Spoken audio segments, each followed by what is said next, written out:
Ben Shapiro scolding Matt Walsh over Matt Walsh defending free speech brings up the similarities and friction between Zionism and Christian nationalism. We want to support Israel, but we got to reset this conversation. First off, is Israel a religious state or an ethnic state?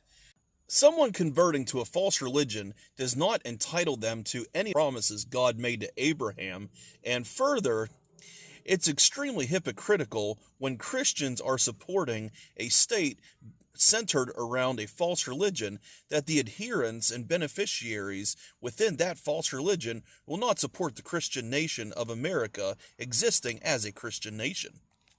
It's a very perverse interpretation of the Bible that we as Christians are required to support a false religion controlling a country. So is it an ethnic state? I thought y'all were against that kind of thing. AIPAC and the Anti-Defamation League want open borders and support open borders politicians, cursing the Christians of America.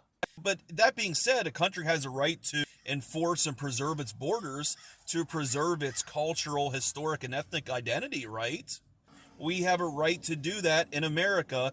Ben Shapiro said he has no problem with the browning of America, but what about Israel? Hypocrisy. You aren't from here, Ben Shapiro.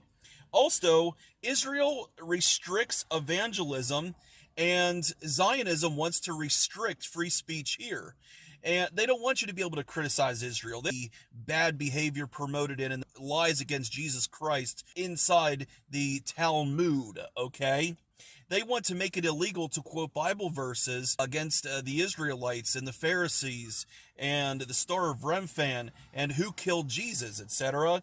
Next up, what do we get out of supporting Israel? At least when we supply military aid to other countries, those countries are required to buy their military supplies from us. But in the case of Israel, they're given an exception to that. What's in that for us?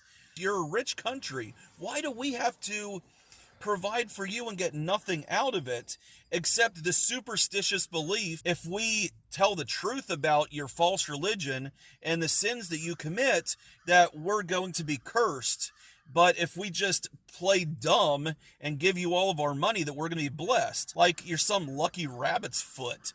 You see, don't do evil to innocent people in the name of blessing good. God's not for that. There's 3-year-old Palestinian little girls, just like there's 3-year-old Israeli little girls, and both have equal human dignity in the eyes of God.